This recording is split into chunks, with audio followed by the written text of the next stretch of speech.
Eh bien, bonjour à tous, je vais faire un petit review du film 1917. Donc, comme vous pouvez vous en douter de par le titre, c'est un film sur la Première Guerre mondiale que j'ai acquis récemment suite au cadeau qu'on m'a fait à Noël de mon lecteur 4K. Je l'ai eu, je crois, pour 17 euros sur Amazon, mais je l'avais acheté en même temps que Joker, donc je pense que j'avais une réduction, je sais pas d'où elle venait, mais j'ai eu une réduction, je crois que j'avais payé un truc du genre, au final, 23 ou 24 euros les deux, sachant que Joker c'était en steelbook, donc bon, pas mal. Donc le film en lui-même, très bon film. J'adore les films de guerre, donc celui-là ne déroge pas à la règle. J'ai beaucoup aimé et surtout sa manière dont il a été filmé. J'ai beaucoup aimé cette manière de filmer du réalisateur dont j'ai oublié le nom, de Sam Mendes. J'ai beaucoup aimé sa façon de filmer, les angles qu'il prend, la manière dont il déplace les caméras, tout ça. J'ai trouvé ça vraiment bien fait pour le coup. Je suis pas un spécialiste, attention, je donne juste mon humble avis.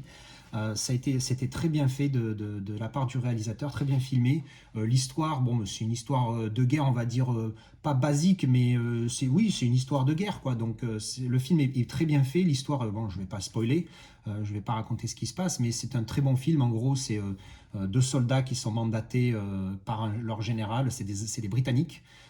Qui sont mandatés par leur général pour aller prévenir des compagnies britanniques qui vont faire une attaque, je crois 48 heures après, plus tard.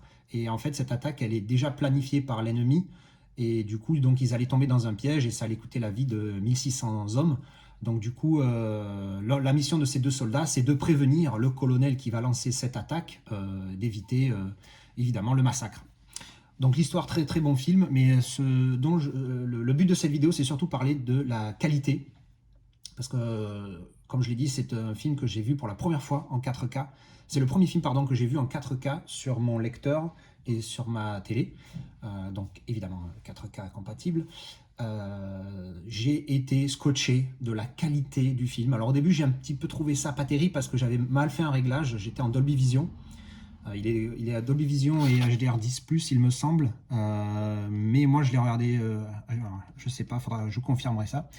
Faudra vérifier ça. Je le vois pas là, HDR10+, sur la boîte. Mais Dolby Vision, ça c'est sûr. Moi, ma télé a reconnu en Dolby Vision. Je l'ai mis en Dolby Vision.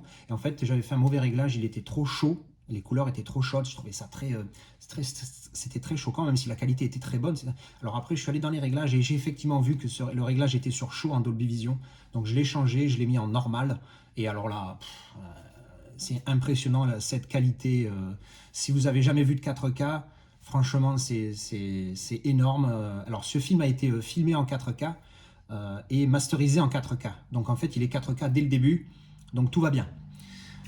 Il n'y a pas eu de masters fatigués ou quoi que ce soit. Il est 4K dès la base. Donc c'est une des raisons pour lesquelles j'ai choisi ce film à acheter en 4K et non pas juste en 2K. Et,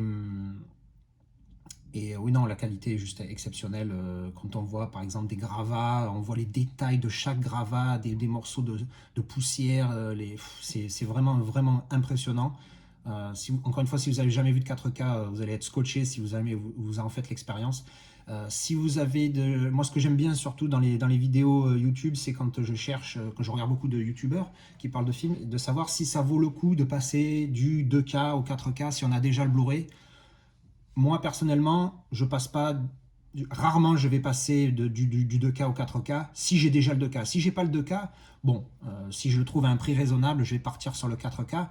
Surtout un film comme ça, sur lequel je me suis renseigné, je sais qu'il a été filmé en 4K, masterisé en 4K, tout ça. Si je le trouve pas, pardon, si je l'ai déjà en Blu-ray, c'est très rare que je vais upgrade, sauf si vraiment ça vaut le coup. Et si c'est un film que j'adore, genre par exemple Red October, il y a des grandes chances que le jour où je me le trouve en 4K, pas trop cher, je le prenne. Das Boat, pareil. Le jour où il le master en 4K, il y a des chances que je lâche un billet pour me l'offrir. Terminator 2, il est sorti, mais c'est pas la version longue, donc je le prendrai pas. Enfin bon, bref. Est-ce que ça vaut le coup d'upgrade si vous avez déjà le 2K Blu-ray? Moi, je dirais non. Parce que à la fin du film, comme vous pouvez voir, il y a le combo Blu-ray 2K, Blu-ray 4K. À la fin de ce film-là, sur lequel je me suis arrêté, il fait un petit peu moins de 2 heures, il fait 1h50, il me semble. J'ai dû mettre 3 heures à le voir parce que sur la première demi-heure, j'ai passé mon temps à faire des réglages. Et donc j'ai remis le 2K, à la fin du 4K, quand j'ai vu le 4K, j'ai remis le 2K, enfin j'ai mis le 2K pour faire les comparaisons, et je me suis remis sur les fameuses scènes sur lesquelles je m'étais arrêté pour faire mes réglages, entre autres des scènes où on voit une prairie, donc il y avait un mélange d'une grange sombre avec donc la prairie avec le gazon, l'herbe verte, et un peu de plantes et des arbres, tout ça, et effectivement on voit bien une différence. Encore une fois, la différence entre un Blu-ray 2K et un Blu-ray 4K n'est pas aussi énorme, le gap entre les deux n'est pas aussi énorme que ce qu'il peut y avoir entre une VHS et un DVD, ou entre un DVD et un Blu-ray 2K. Ça, c'est clair et net que la différence n'est pas énormissime. C'est pour ça que je ne recommande pas de passer de l'un à l'autre. Si vous avez déjà le 2K, si vous l'avez acheté en 2K parce qu'il n'était pas cher, vous vous demandiez le 4K. Non, moi je ne recommande pas de passer, parce que la différence, oui, elle y est, hein, c'est indéniable, surtout que, comme je vous ai dit, ce film a été tourné, masterisé, tout ça en 4K. Ça vaut pas le coup d'upgrade, parce que oui, il y a une différence, mais elle n'est pas énormissime comme elle pourrait être entre un DVD et un Blu-ray. Donc je ne recommande pas d'upgrade, sauf si évidemment, si vous avez les moyens, bah, c'est comme d'habitude, hein, si on peut se l'offrir, si on peut se faire plaisir, go, hein, allez-y pour le 4K, parce que franchement, c'est magnifique. Donc voilà, c'était ma petite review alors review, j'arrive pas à le traduire en français, si quelqu'un a le mot pour me dire review, parce que c'est pas un test, je sais pas trop comment dire.